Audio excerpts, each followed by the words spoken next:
Okay, so this is an introduction to documentation class. So good morning, everybody, or afternoon, depending on your location. I started doing this class because I wanted to give people an idea of how to start documentation to make it less scary when you're going on this journey to write a documentation for an arts and sciences competition, that it isn't that scary, and it's a lot easier to do if you have an idea of a direction of where you're going and some of the questions that judges are generally looking for when they're reading your documentation. So we're kind of going to go through all of this, and part of this is actually where I'm going to encourage people to ask questions. This piece of paper, this packet here, it is from the American Psychological Association public manual from the 6th edition. The parts that I got here and everything like that are the parts that will show you how to cite your sources in your documentation. For people who don't know how to cite your sources. And then the other thing I have is for the Kingdom of Atenveldt Arts and Sciences Judges Handbook. That is a good source on information. And that one you can find on the Kingdom of Atenveldt Arts and Sciences website. If you go there, but if not, I can still scan it and email it to you. It's no big deal. But those are the things that I used for this class because citing your sources, a lot of people are not familiar with that. And for the judging handbook, for at least in Atenveldt, it gives an idea of, for those who are competing, what the judges are looking for, or what are required for the judges in the Kingdom of Atenveldt. So that way, when you're doing your documentation, you have an idea of what the judges are looking for or what's required of them. So you get an idea of what's on the other side. For me, I have competed in arts and sciences competition, and I'm also a judge. So I have been on both sides of this thing. So I can give experience and from both sides of the thing. And I know for me, writing documentation when I first started was very scary and difficult. Going into the documentation, because we have 6 criteria that have to be, that the judges are judging for. And so if you answer these questions in your documentation, you are able to fulfill each of the things that we're looking for in the Kingdom of Atenveldt. And I find having talked to and worked with people from different kingdoms that, ironically enough, if you're able to do all of these and the different criteria that the Kingdom of Atenveldt has, seems to fit for most kingdoms. They have their variations, of course, but if you're able to do all of this, it seems to fit most kingdoms. Because I had someone from Caid do their judging sheets for their competition, and it was pretty much very similar to the Kingdom of Atenveldt, the scoring criteria, the weighting, and everything like that. They end up having a very similar score for their item that they did in Caid as they did when they did it here in Atenveldt. It was very similar. There is that. So we have documentation is one of the criterias. Then we have complexity and difficulty is another criteria that we have. Workmanship is workmanship, aesthetic qualities, and authenticity. And creativity is the last one. Those are the criteria that the judges are, each of the different areas that judges are required to look at. And if you go through and you answer all of the questions that I'm going to be going through, you will be able to fairly answer a lot of these questions in the judging handbook that the judges are required to look at. So we're going to go into, and I'm writing them down. So we got who, what, when, where, how, and why. These are the, basically you are able to answer all of these. You should be able to do a fairly decent job in writing your documentation. So we're going to go into, and they're all interconnected.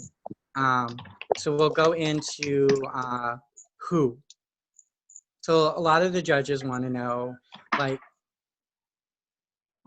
who made it or who did it for your item or your dance, or so who was making it, who was doing it, performing it, things like that. So you want to talk about who those people were in your documentation. So you want to let the judge know, and because it's very important in that sense of like who was making it, but then also who was wearing it, who was doing it, who was using it, because sometimes the person who was making it isn't the person who was using it. So you also want to kind of talk about that. So who was utilizing that art? We'll go into the when. So you want to talk about when the person was making it. So you want to be very specific in the time frame. So if it's 16th century, you want to be that you want to be as very specific as you can about when you're talking about when it was made. You don't want to go, it was made during the Middle Ages of Europe. That's a very broad statement, and it may not be a true statement, because some places in Europe or whatever may or may not be utilizing that particular item or song or whatnot. So, or it may not be in fashion in that country yet because it hasn't reached there yet. And so sometimes we get something that starts in one part of Europe, and by the time it gets to the other part of Europe where it started, they have moved on to something else and it's no longer applicable to them.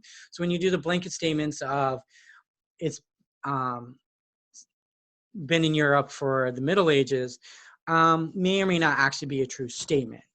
So you want to be very specific. And then we get into like the kind of like the where part of it, like where was this being utilized? So when you're doing your documentation and your research, you want to be very specific on the where as well, because each region has its spin on that particular thing, which may be different from other parts of Europe. Even within kingdoms, like modernly we talk about Germany, right, and the nation state of Germany, but all the German states and principalities and stuff like that that existed in what we know as modern Germany, each of those regions had variations of what they did even within that area. So you got to be specific. So talking about that, the variations give a uniqueness to the item that you're making, and you want to be able to talk about that in your documentation. You got to realize that some of the things that you are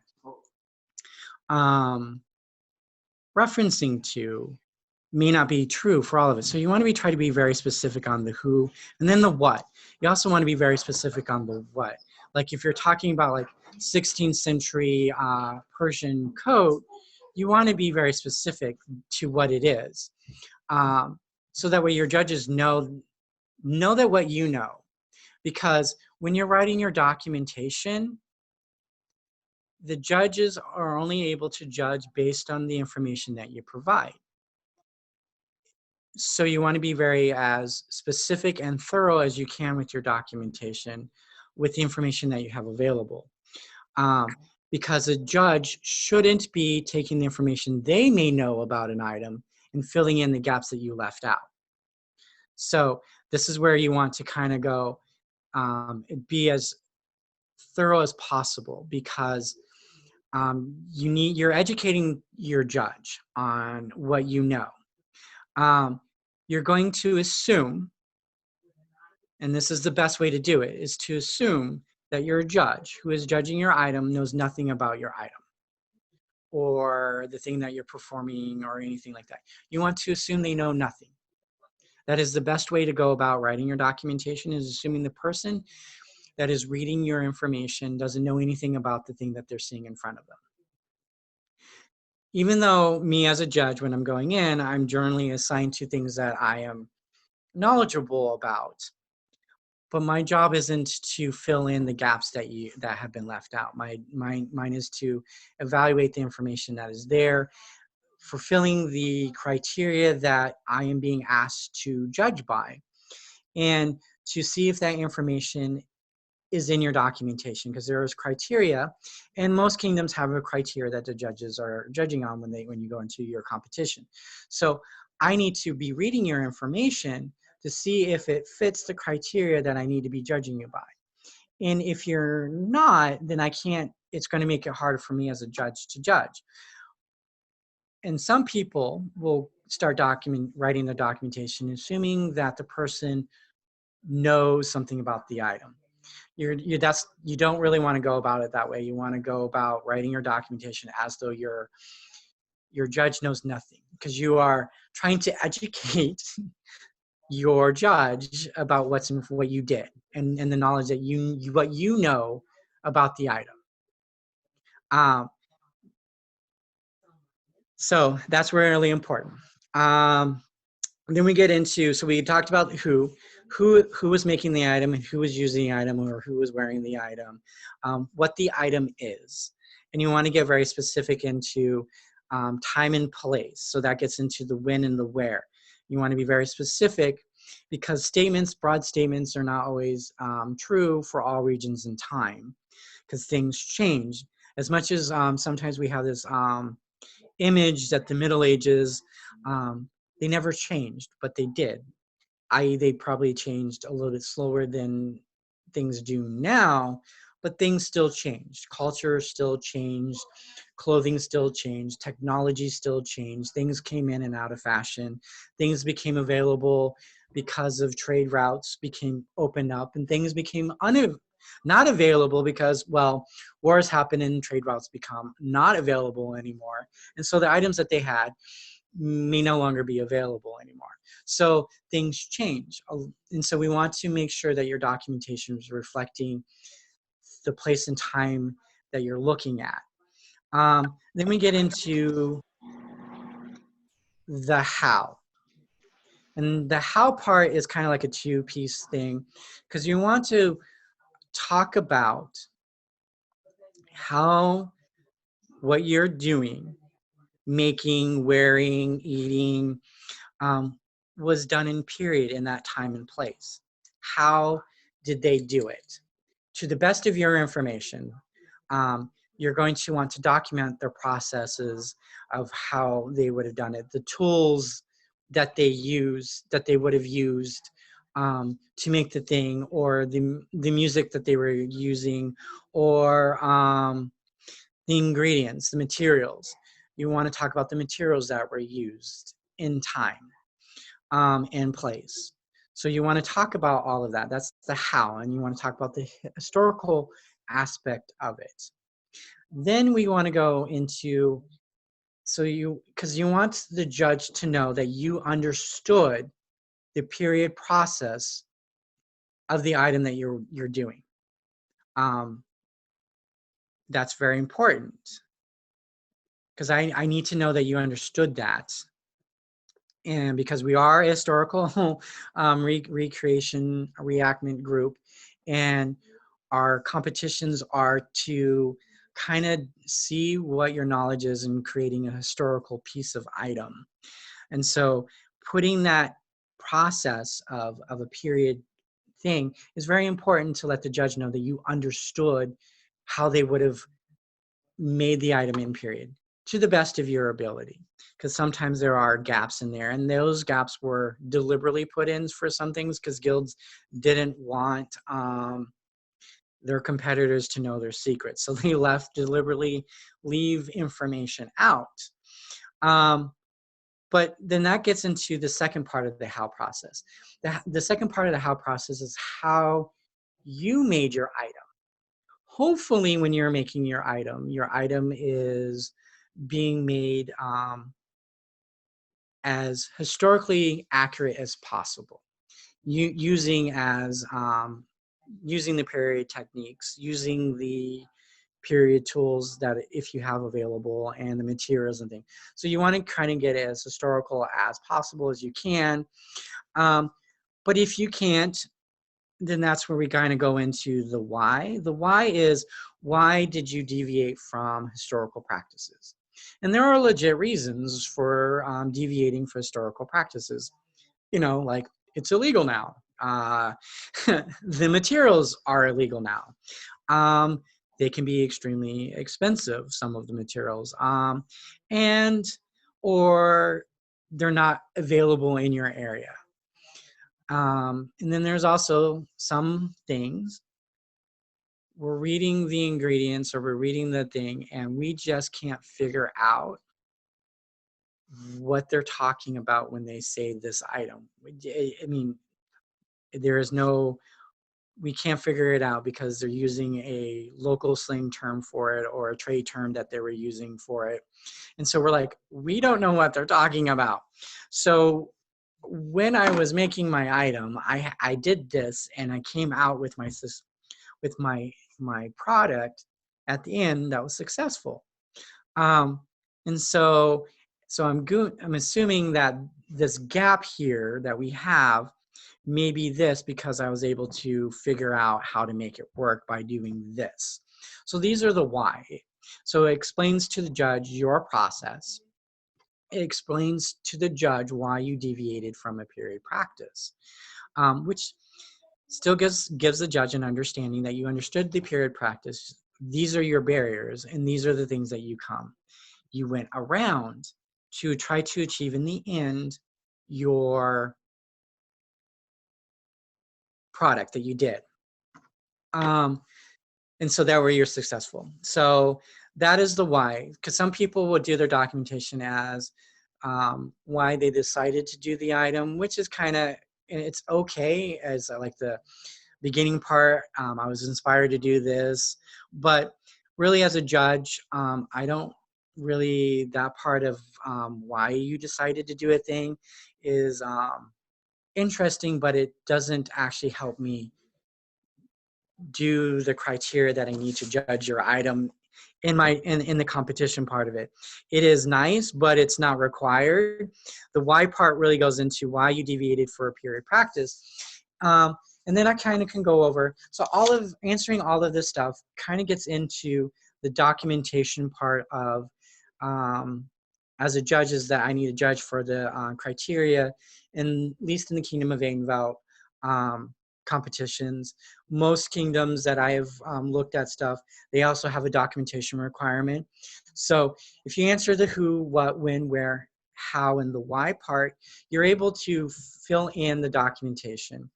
Part of the requirements here. So then we get into like documentation. Generally for the Kingdom of Atenveldt, we, on the kingdom level, we kind of look at 2 pages of written documentation. So it's 2 pages of written documentation, which doesn't really include pictures. So when we're writing the documentation and you got the 2 pages and stuff like that, when you are writing your documentation, you want to, when you make a statement of facts, when you say it's a 16th century Persian coat, for example, where did you get the information? So when you make a statement of fact that this is a true statement, you got that information from somewhere. So when you make that statement of fact, you need to cite where you got that information from. So, because if you don't cite where you're getting your information from, it's considered plagiarism, which can get you into legal issues. And we really don't want that. We want to avoid it. So you want to cite where you got your information from. So, and that's where we get into the citation part of it. So if you've never had to cite your documentation for, then you want that one, you want to utilize that. And like I said, I will, if you guys email me requesting that, I can send it to you unless you already have the APA 6th edition in your house, kind of like I do, because then you can do that. But yeah, I don't if you don't have it, and I, like I said, I copied all the relevant parts of the book out, so you don't have to try to figure out which pages you have to go to figure out how to cite. But here it is. So APA is the more common one, but there is the MLA format. If you're familiar with that, that's fine. And then there's also the Chicago format. Is also a format that you can utilize for citing your sources. I don't care which one that you use, just cite your sources. It's very important that you cite your sources. I would say that Chicago has the footnotes on the bottom. I would recommend not putting footnotes in your documentation. If you feel the information is relevant, it probably should be in the documentation. Anything less that you are trying to confuse the judge, especially if they're not familiar with Chicago format, when they're reading information on one thing, and then your footnote down at the bottom talks about something else, you might confuse your judge, especially when we have a time crunch on trying to read the documentation. We don't need to try to figure out where that was for your footnote. So for those people who are familiar with Chicago, I would recommend not doing the footnotes. If the information is important, just put it in your documentation with the relevant information. So that way it's a smoother and easier read for the judges. And they don't have to try to figure out where that information fits in. So Chicago is one of the least used citation things. APA tends to be the one that's used a lot, and then MLA is the second one. But I don't really care which one you use as long as you cite your sources. Then we get into the talking about citing your sources. Don't cite laurels. Don't cite master so-and-so or mistress so-and-so. They're not the expert in the field. Now, there are people in the SCA who have degrees, who have written books and things like that. You're going to cite the mundane person and the book that they've written or their academic journal that they are published in. You're going to cite those, but not the peer in the SCA. You're going to cite the mundane person, the real world person, their real world name with their degree and the thing that they published in and where that information is at. Because hopefully you're reading that information and you're going to use that as in your citation. But don't cite a peer in your documentation that you got the information from that person, mistress or master. You're going to cite those individuals that are in the SCA who have the degree and who are published. You're going to cite their published works in your documentation on your topic. Does that so like and for me, if somebody cites a peer, I kind of go, okay, you're going to be losing a point, because that can be considered not a reliable source. But their academic journal that they may have cited in and things like that, those are kind of what we're wanting to see, is that you are getting credible sources that you're documenting your information in, where you're getting your information in. So hopefully that, and it also makes it very awkward as a peer when you see your name cited in a documentation and it wasn't quite cited quite right, and you're just like, that's not quite exactly what I was talking about. So it kind of makes it awkward when you read that and you're like, no. So so you keep that in mind, because a lot of times you might end up having that person be judging your documentation and they go, not quite. And so that makes it really awkward on that part too, that you may have misquoted them. But that's how come you always want the source that they written out of, because then you can go back and read it and then get it right when you are citing it into your documentation. So just kind of like those kind of things. Then we want to go with the documentation. We want to get into like primary sources and secondary sources. Primary sources are generally like the actual book from period or the actual item in period. A lot of us, those that are in the United States and Canada, we don't get the benefit of having a lot of the primary sources in our backyards. So what we generally have available to us are things that are secondary sources. Academic journals, things that have been published by experts in the field that have written about the things and have published a book. Those are secondary sources, and those are generally what we have available here in the United States and in Canada, because we're not in Europe, where most of these things have taken place. So for us, we're utilizing the secondary sources, which is perfectly fine, because if we're utilizing experts in the field, and we're citing their works, then it's just as credible information that you can utilize in your research, and in your citation when you're writing your documentation. So let's see. So, and then we talk about, for like in the academic world, they kind of go 1 to 2 sources per page that you're writing in. In the SCA, in the Kingdom of Atenveldt, generally that's not a requirement. So when a lot of people are saying when they feel like they're competing in a competition that they're writing a PhD dissertation, and I'm like, no, because we don't have the same level of requirements. Basically, yes, we want you to cite your sources, but we're not saying how many sources that you need to use. So, because depending on your thing that you're writing about or competing about, some things, there are a lot of sources that are readily available for use and to get your hands on, especially with the internet now and all that stuff. There's a lot of information out there that, like, because what is it? So then you also, but there isn't an amount of sources that you need to utilize in your documentation. And then some of them, if you do very obscure subjects, there are only going to be a few books that are available to you about the topic. And so you're only going to have 1 or 2 sources to write your paper about.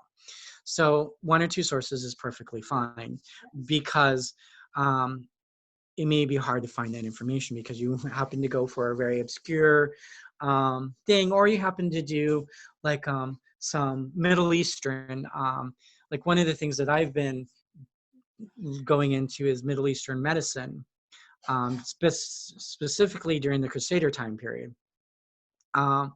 There's only, let's see, I can look at there. I have 4 books no, actually 3 books on medicine during the Middle Ages.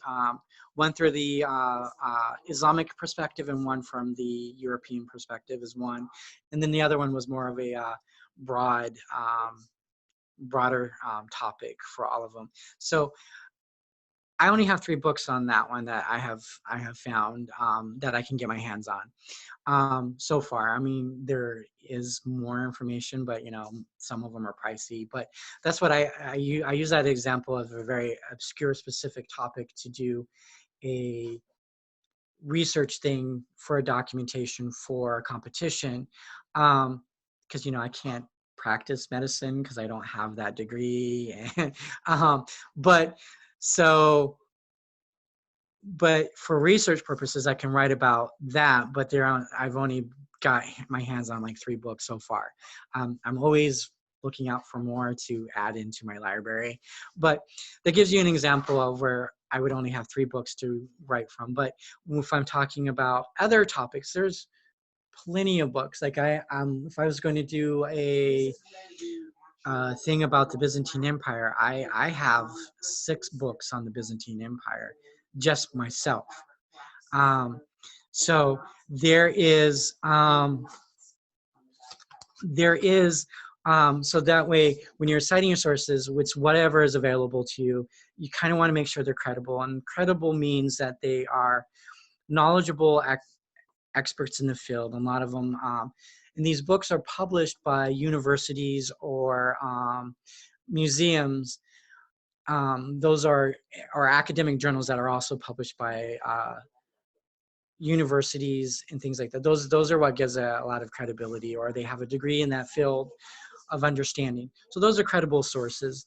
So because when you're writing your research, writing your documentation, you want to make sure the information you're putting in there is credible, because the last thing you want is not credible sources. So secondary sources from the academic field is kind of where you're looking at.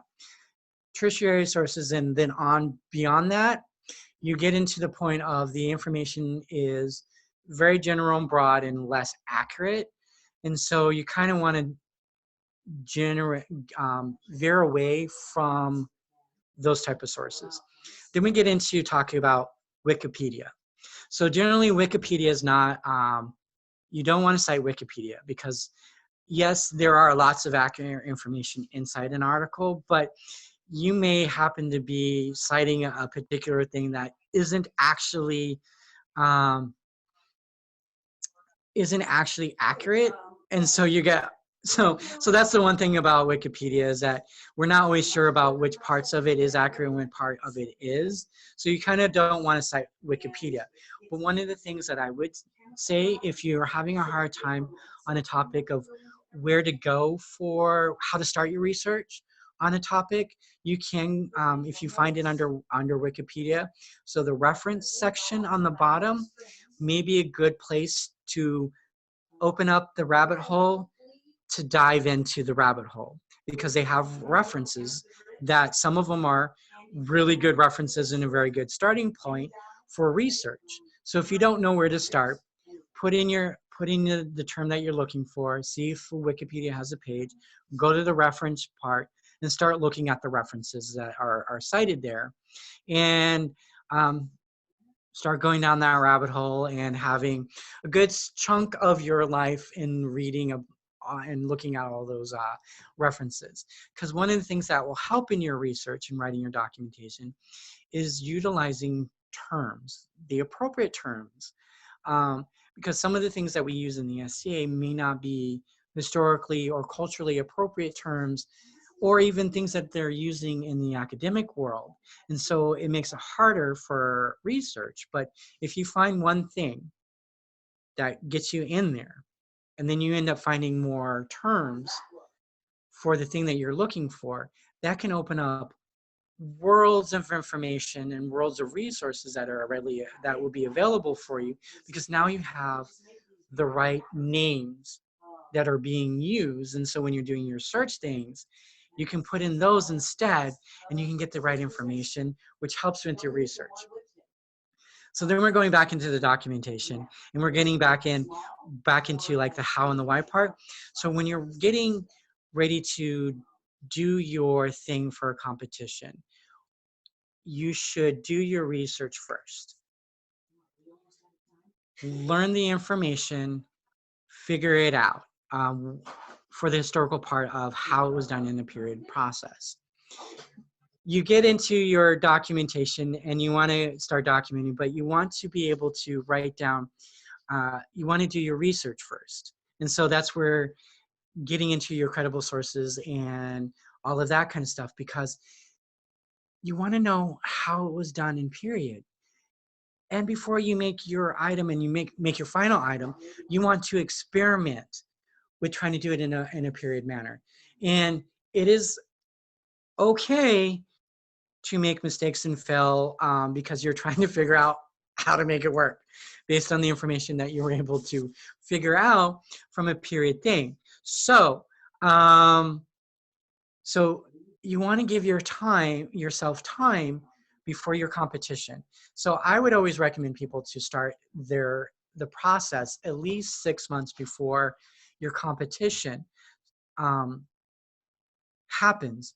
The reason why is because you want to be able to do your research, and because that could take several months of research, especially if you don't have things that you've already been readily available. It's a new thing to you. So you might spend several months doing your research, trying to figure it out. Then you've read all the things and taken notes and all that kind of stuff. And then you go into your experiment and you're going to try to make it or do it or whatever. And you're going to find out some things are going to work and some things are not going to work. And the item that you're hoping for isn't quite right. It's not what you wanted, but then you're going to try it again. And it's perfectly fine to make those mistakes. That's part of the learning process. But write it down, because that stuff can be helpful when you go writing in your documentation. Because you can say, I experimented with this, it didn't work. According to period sources, they recommended this, but I felt that they were leaving out some information when I did this. I had to do that. And then once you do your experimentation, and then you finally make your final item, or you get your final piece, or you feel comfortable performing or dancing your final thing, then that is when you're going to start writing your documentation at the end, when you have your final piece. So there's that. So that's documentation part of it. That process of writing your documentation starts with the research, doing the experimentation, taking the notes, and then doing the whole thing. So I got other parts here. We got complexity, but those may be all different from different kingdoms. So any questions about anything? I've got one. It's on mute. Okay. Oh, yeah, go first. I'm very new to A&S. Okay. And my A&S teacher has been talking about wanting me to get into doing competitions and writing documentation. And I'm just wondering, because I'm from Ontario, you mentioned at the beginning of the course that your kingdom has a specific document for judges to look at with what your criteria is. Does every kingdom have that? I haven't really looked at Antier, but I do know the Allens has one, and Kaid has one. Mm-hmm. So I can't imagine Antier not having something available, but if they don't, like I said, you can email me and I can send you what our kingdom has. That way you have an idea of that'd be great. what to look for, because it's not going to be too far off from, like I said, multiple kingdoms that I've looked at. And despite the fact that we're multiple kingdoms and we have our own unique cultures and everything like that, we've managed to come to a point where we're very similar in a lot of ways. Where there are differences, but overall, we're very much the same. We've come very much to the same conclusions in a lot of different kingdoms have come to the same conclusion. So that's how come it kind of will work for you. So I would definitely go see if you can find it on your kingdom website. If your kingdom has something like an arts and sciences part for your kingdom, see if they have that available for them. But if you can't find it, email me and I'll send you what we have here. At least you have something to kind of help guide you on your path. So that way you're not just kind of wandering, trying to figure out what you're doing. Something that I want to let everybody know, when you're writing your documentation, you finalize it, you're going to want people to review it. You want one person in the SCA to review it, and then you're going to want somebody who's not part of the SCA to review your documentation. I do that because in the SCA we are surrounded by people that know lots of different things, and we talk about our arts and stuff like that. And we learn about a lot of things by osmosis. And so the person who's reading your documentation in the SCA may fill in the gaps that you may have left out. And so they go, yeah, oh, yeah, this sounds great and everything like that. But you'll hand it to somebody who's not part of the SCA, who hasn't had the benefit of just being part of the SCA and getting all of that osmosis information. And they may read it and go, what are you talking about here? I have no idea what this is. And so then that means you probably want to go back and rewrite it in a way that your non-SCA friend or the person who's reviewing it can understand what you're talking about. I utilize that one because I have dyslexia. So for me, writing is extremely difficult. I have problems. So I want to make sure that what's in my head is being put on paper in a way that the person who's reading can understand it. So I always go to somebody who's not in the SCA and go, here, please read this. Tell me if this makes sense. If the paper needs to flow with red, I am perfectly fine with that, because that means I need to go back and redo it.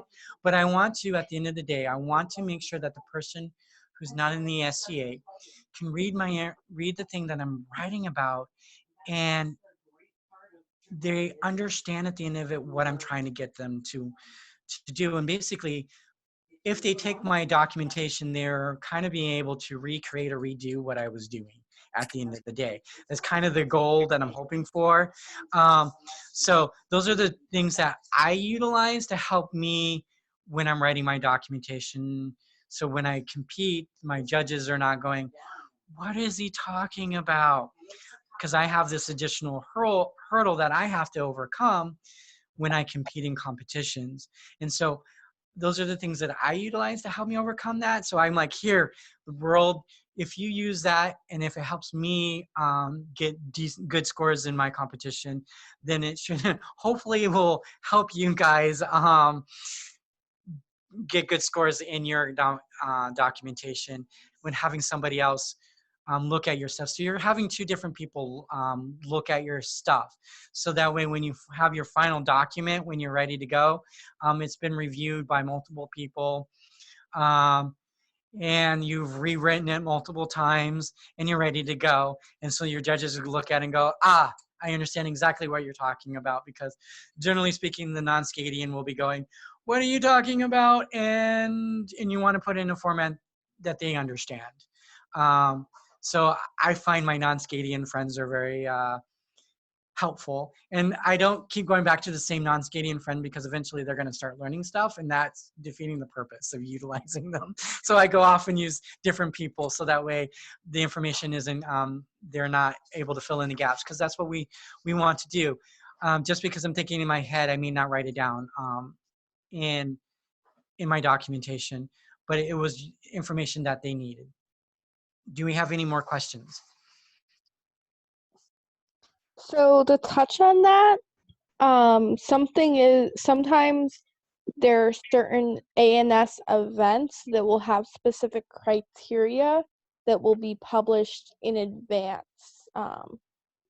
Like there's My Kingdom has a Queen's Prize tourney. That's completely different than the Kingdom A&S Championship.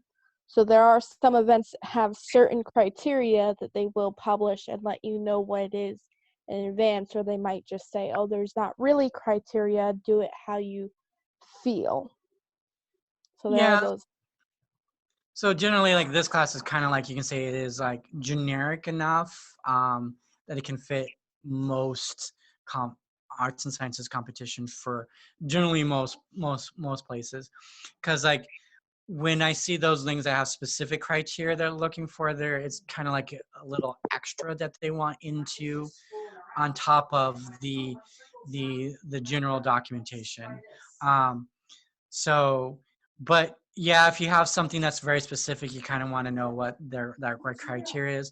But this class is generally try to make it as generic to fit as many and as wide as possible, and as different different categories, because I get some when I've taught this before, people start talking about their specific item, and I'm like, I'm trying to make this as generic as possible to cover as many different things as there is out there as I possibly can without getting into specifics, because there is a lot out there that this can be. So I'm like, but this is a starting point to try to make this make writing your documentation less scary, to give you a sense of a direction of where you can go, how you can start, so that way when you begin to do the whole thing, you have an idea of where you're going and kind of what the questions that you're asking, like again, the who, what, when, where, and how, and the why. Answer those questions and you generally are hitting most of the criteria that as a judge that I'm looking for. And what I'm finding is most kingdoms, if you answer the who, what, when, where, you're answering all of their questions that the judge wants to know. And again, remember, be specific to your time and place, and that will help answering the who, what, when, where, how, and why. As this one is generic, you don't want your documentation to be generic. Make sense? Yes. So thank you all for being here. And again, if you have any questions, please feel free to email me. If you want any of the information that I have for citing or our Kingdom's handbook, I will send it to you. You guys have a good day. Take other classes, learn You lots. too. Thank you. so much. Thank you, guys.